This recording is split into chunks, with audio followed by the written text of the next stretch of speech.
Salut à tous, j'espère que vous allez bien. Bonne année évidemment, j'espère que vous avez pris de bonnes résolutions pour 2022.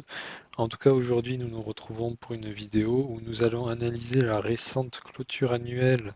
Alors déjà sur le Bitcoin, mais aussi sur le graphique total des cryptos, et puis aussi sur le graphique des alts face au Bitcoin.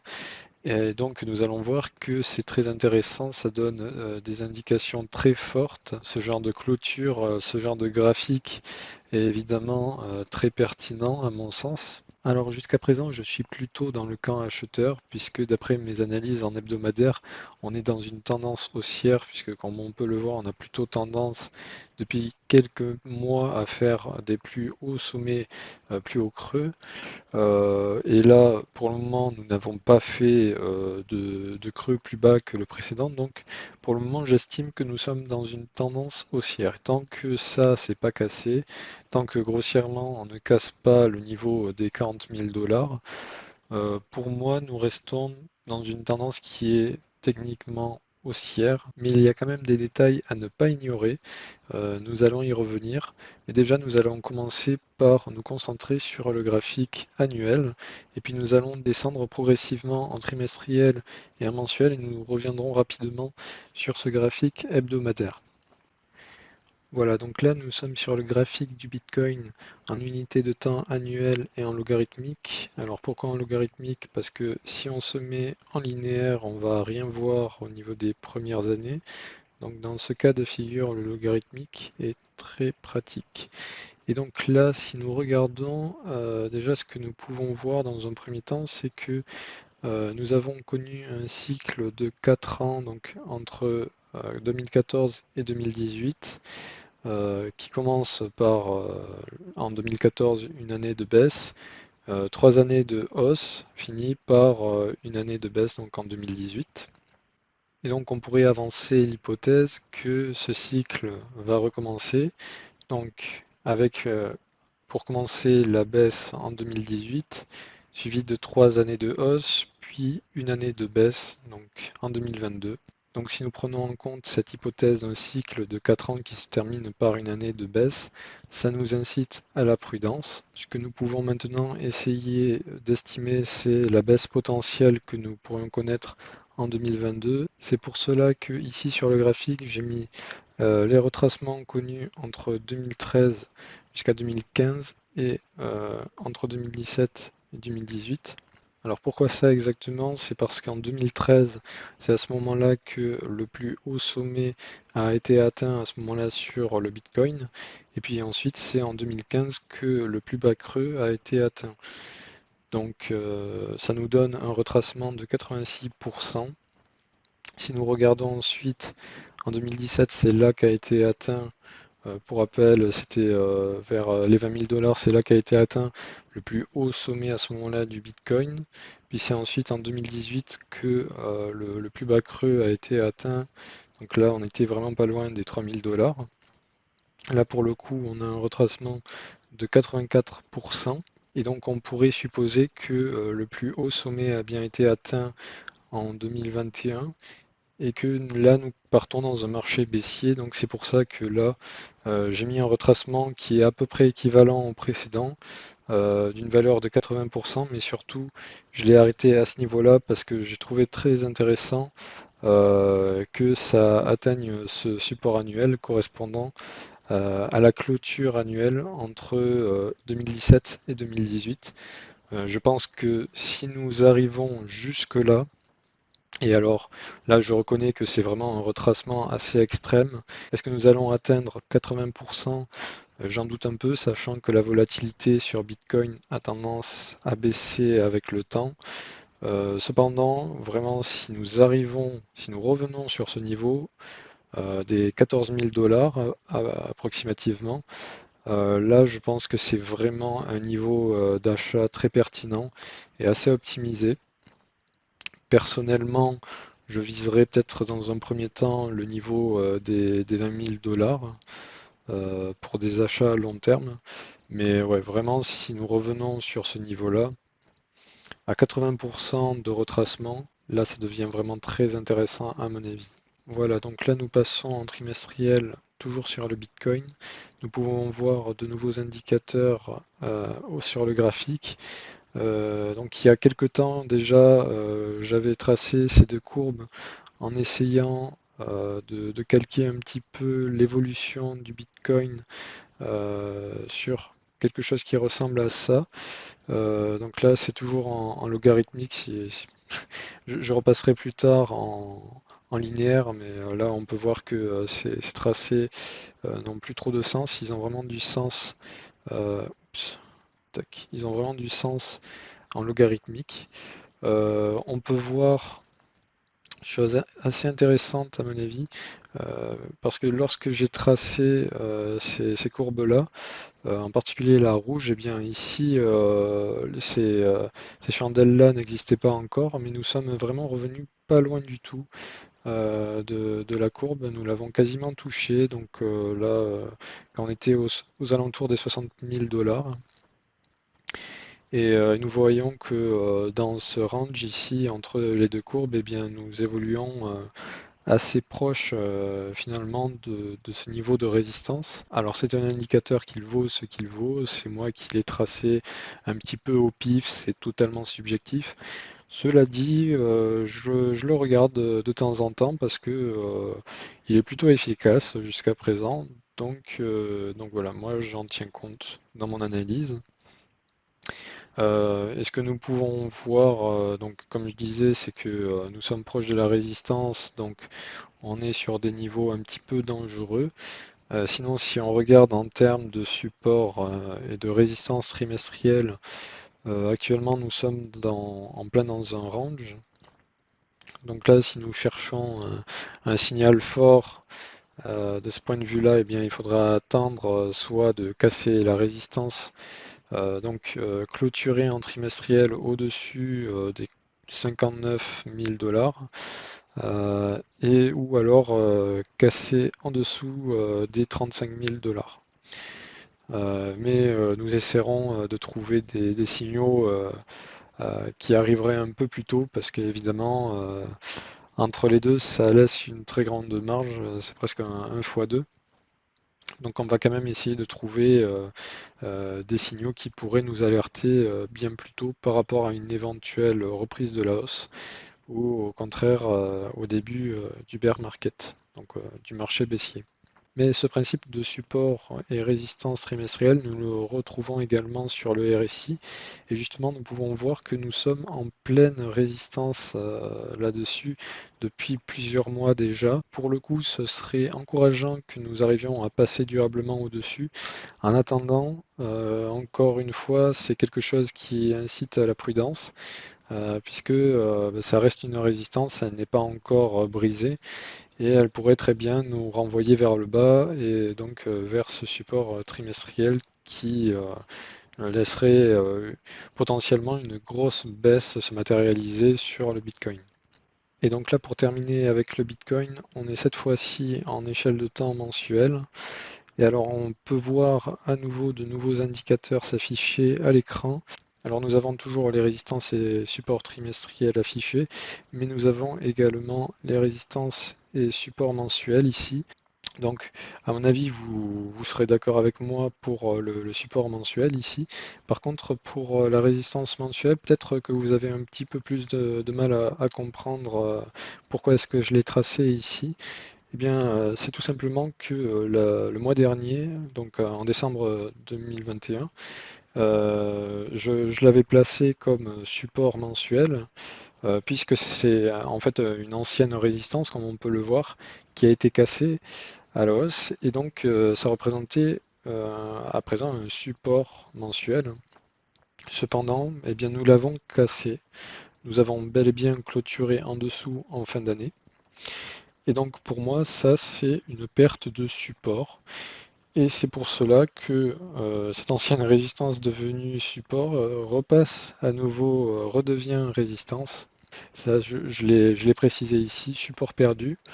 Euh, c'est pour moi une résistance. Donc maintenant, ça va nous offrir une indication très intéressante à suivre dans les semaines ou mois à venir, puisque nous avons un support et une résistance mensuelle qui sont proches l'une de l'autre et qui nous permettront assez rapidement, je pense, d'avoir un signal intéressant. Donc la perte de ce support, c'est un signe à ne pas ignorer. C'est bien sûr inquiétant pour les acheteurs, c'est rassurant pour les vendeurs. La bonne nouvelle là-dedans pour les acheteurs cependant, c'est que on a de nouveau un support mensuel qui est pas loin en dessous, qui a déjà montré de l'intérêt, qui nous a apporté du soutien ici pour faire remonter le prix lors du flash crash de début décembre. Cependant, eh bien, il faut rester méfiant. Nous avons ces deux niveaux de support et de résistance qui sont assez proches l'un de l'autre. Quel niveau va être cassé en premier? Si c'est le support mensuel, eh bien là encore une fois, nous allons avoir un signal très fort qui va nous peut-être nous alerter sur le début d'un bear market. Ou alors, si nous cassons la résistance mensuelle, eh bien, au contraire, là, ce sera un signal très encourageant, indiquant éventuellement la reprise du marché haussier. Je pense que sur le Bitcoin en particulier, c'est ces deux niveaux-là qui vont être très très intéressants à suivre. Donc pour les acheteurs, il faudra vraiment défendre ce niveau-là aux alentours des 44 000 dollars. Il ne faudra surtout pas laisser le prix clôturer mensuellement en dessous. Et au contraire, pour les vendeurs, il faudra vraiment défendre ce niveau aux alentours des 47 000 dollars et ne pas laisser le prix clôturer mensuellement au-dessus de ces 47 000 dollars. Alors bien sûr, nous reviendrons sur ce graphique-là en fin janvier, début février pour voir si un des niveaux a été cassé à la hausse ou à la baisse. Donc s'il faut se préparer au retour du marché haussier ou si au contraire il faut se préparer à un marché baissier, vous aurez évidemment mon avis là-dessus. Donc nous revenons maintenant sur le graphique en unité de temps annuel, mais cette fois-ci sur la capitalisation totale des crypto-monnaies. Donc là aussi, vous pouvez voir que nous retrouvons notre fameux cycle de 4 ans qui commence en 2014 avec une baisse suivie de 3 ans de hausse et puis ensuite la baisse en 2018. Donc là, nous pouvons éventuellement tabler sur de nouveau le même pattern, le même schéma où eh bien, nous nous retrouverions en 2022 avec une année de baisse. Donc là, difficile de faire une estimation de la baisse entre 2014 et 2015, pas sûr qu'il y ait suffisamment d'historique pour faire ça. Je l'ai fait cependant pour 2018 où là pour le coup, eh bien, nous avons eu la totalité de la baisse qui s'est matérialisée cette seule année. 88% de baisse quand même. Pour ce qui est du marché baissier que nous pourrions éventuellement connaître en 2022, j'ai fait partir le haut du retracement du sommet que nous avons connu en 2021 et je l'ai arrêté, eh bien en fait exactement comme pour le BTC, je l'ai arrêté au niveau du support annuel représenté par la clôture annuelle entre 2017 et 2018. Donc ça représente 82% de retracement au niveau des 535 milliards de dollars de capitalisation totale. C'est un retracement qui là encore est extrêmement conséquent, qui est cela dit possible à mon avis, et qui là encore, comme pour le BTC, représenterait vraiment un niveau d'achat vraiment optimal, même si dans un premier temps, encore une fois, je viserais peut-être plutôt les mèches annuelles. Mais oui, effectivement, ce niveau-là va être très très intéressant à suivre dans les prochains mois et les prochaines années, à mon avis. Alors j'en profite pour ajouter un petit détail, c'est que, ok, cette analyse sur le cycle de 4 ans que nous pouvons observer depuis un moment déjà sur les crypto-monnaies et sur le Bitcoin, c'est intéressant. Je pense d'ailleurs que nous sommes plus proches de la fin du marché haussier que du début. Cependant, ce n'est pas quelque chose d'absolu, ce n'est pas infaillible. Je pense qu'il faut simplement voir ça comme quelque chose qui nous incite à la prudence, comme je disais plus tôt. Et il faut continuer à suivre des signaux, essayer de trouver des signaux qui peuvent nous alerter sur l'éventuelle direction que va prendre le marché pour les mois ou les années à venir.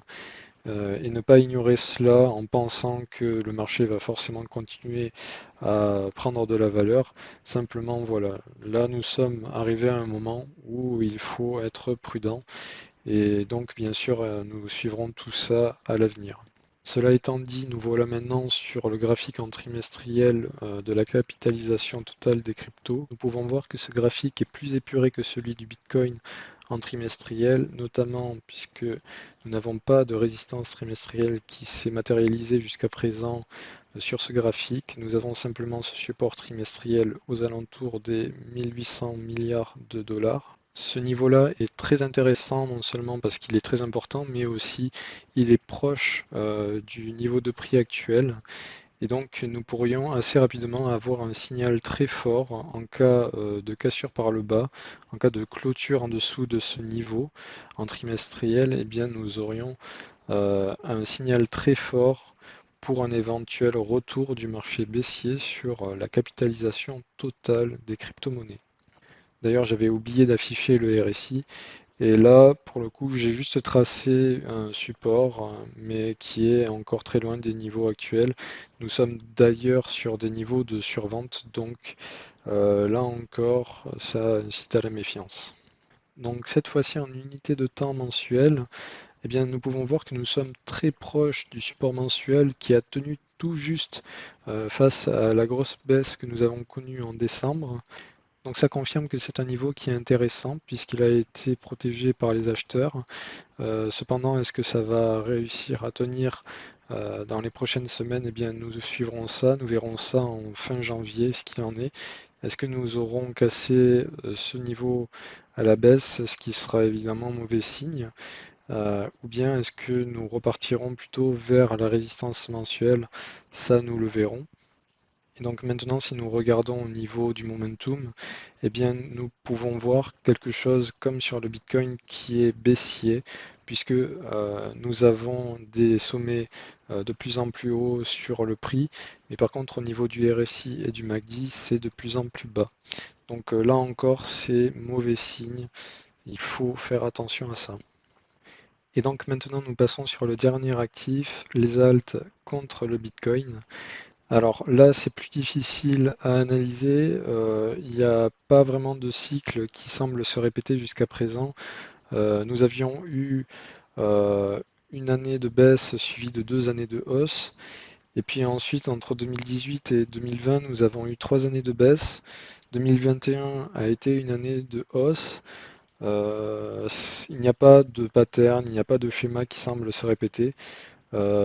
Si on regarde la hausse qu'il y a eu entre 2015 et 2016, eh bien nous avons quelque chose qui a 800%, alors que si nous regardons la hausse entre 2020 et 2021, eh bien là par contre nous avons une hausse de 300%. Bon, vraiment, il n'y a rien qui semble se répéter. Si je quitte le mode logarithmique et que je reviens en linéaire, nous voyons ce support annuel et trimestriel qui est intéressant à suivre, même s'il est loin du niveau de prix actuel. En tout cas, nous avons quelque chose ici qui pourrait nous donner des indications dans les prochains mois sur l'éventuelle tendance que nous pourrions voir se matérialiser sur ce graphique-là des alts contre le Bitcoin. Cette fois-ci, en trimestriel, eh bien, nous ne trouvons pas beaucoup plus d'indications que cela.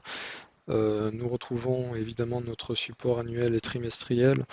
Pas de résistance trimestrielle en vue pour le moment, bien que nous soyons sur un niveau de résistance sur lequel il faut être prudent. Ce que nous pouvons mentionner en revanche, c'est ce support trimestriel que j'ai pu tracer ici sur le RSI. En revanche, il est assez loin du niveau actuel, donc pour le moment, ce graphique en trimestriel n'est pas forcément très pertinent.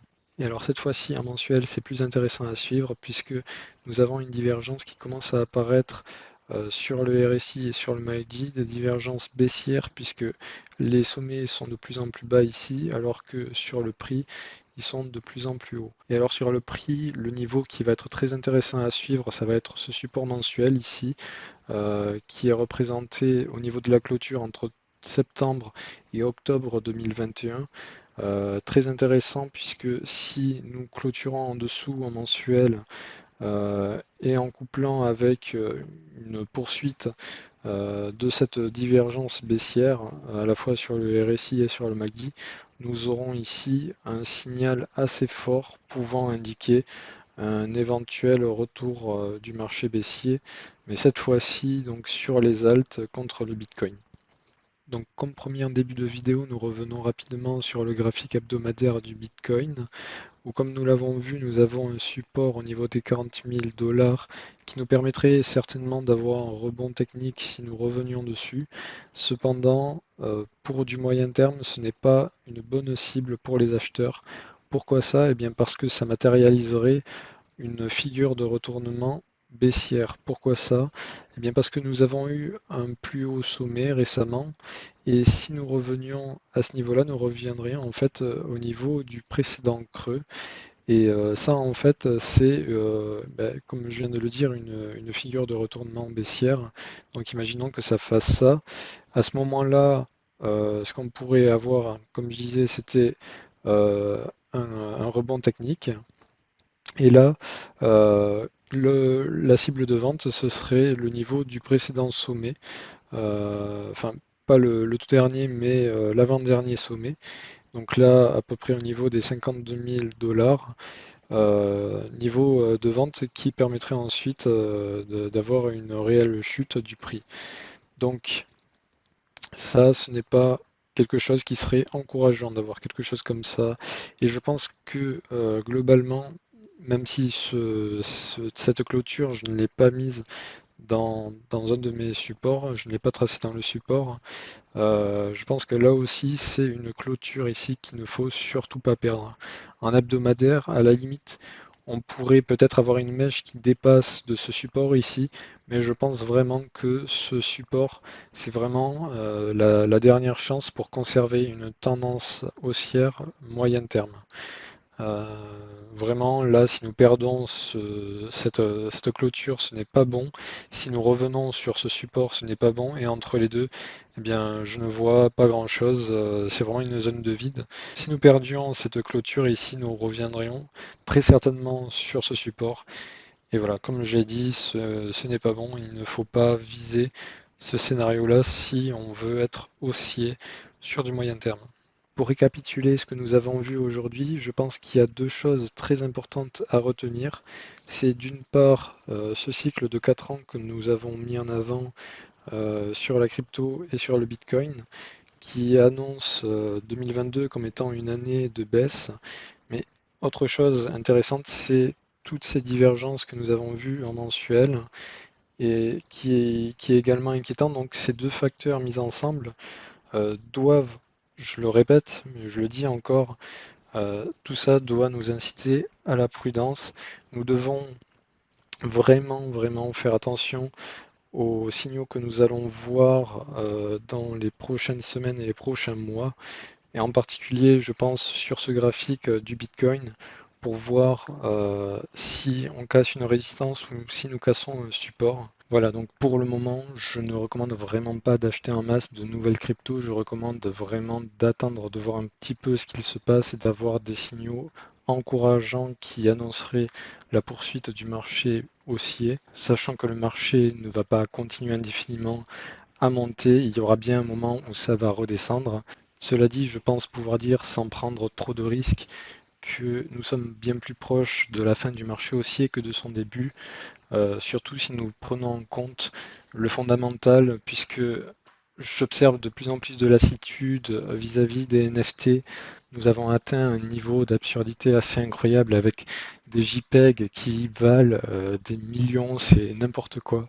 Une grande partie de la population commence vraiment à se moquer de cette mode et de cette bulle des NFT. Alors, bien que je trouve que cette technologie est très intéressante, il y a vraiment trop de n'importe quoi en ce moment. On s'en sert pour donner des valeurs à des choses qui n'en ont quasiment aucune, à vrai dire. Tout ça va vraiment trop loin, à mon avis.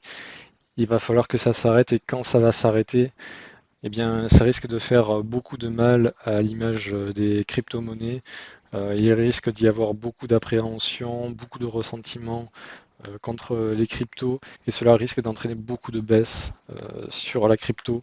En plus de ça, j'observe en ce moment beaucoup de nouveaux sur des canaux Facebook ou autres qui ne s'intéressent quasiment pas au Bitcoin, qui sont juste intéressés par des cryptos, sur les NFT, sur les métavers, enfin vraiment sur les domaines qui sont à la mode en ce moment, sans s'intéresser au Bitcoin, qui sont intéressés vraiment juste par l'attrait du gain rapide, par cette explosivité en ce moment de ces cryptos-là. Vraiment, ça sent la saturation, cette histoire. Et le fait que beaucoup de gens se détournent du Bitcoin, que certains ne s'intéressent que à la volatilité extrême de certaines alts, tout ça mis ensemble, ça me donne le sentiment qu'une purge va finir par arriver tôt ou tard sur la crypto, qui va remettre le Bitcoin au centre de cet écosystème, avec des alts qui vont imploser suite aux valorisations aberrantes qu'elles ont prises ces derniers temps. Dans ce scénario-là, le Bitcoin va évidemment perdre beaucoup de valeur, mais pas autant que les alts qui, elles, vont vraiment souffrir. Là, le Bitcoin retrouvera le rôle qu'il mérite vraiment, c'est-à-dire être la reine des crypto-monnaies. Et à ce moment-là, nous retrouverons vraiment les bases de ce qui fait la crypto. Je pense que beaucoup de projets ne survivront pas à cette purge, évidemment. Ça va permettre d'assainir un petit peu cet écosystème qui commence à être saturé. Alors, est-ce que cette purge arrivera en 2022? Ça, je n'en sais rien, mais il vaut mieux s'y préparer. Ça me paraît inévitable. Voilà, donc c'est tout ce que je voulais vous présenter dans cette vidéo. J'espère que vous l'avez bien apprécié, que je n'ai pas été trop lourd avec mon point de vue. Cela dit, pour le moment, pour vous rassurer, évidemment, il n'y a rien qui est confirmé. Il va vraiment falloir attendre d'avoir des signaux importants et massif pour pouvoir envisager la prochaine direction que va prendre ce marché.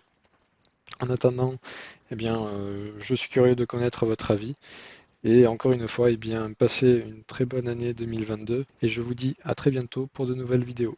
Ciao!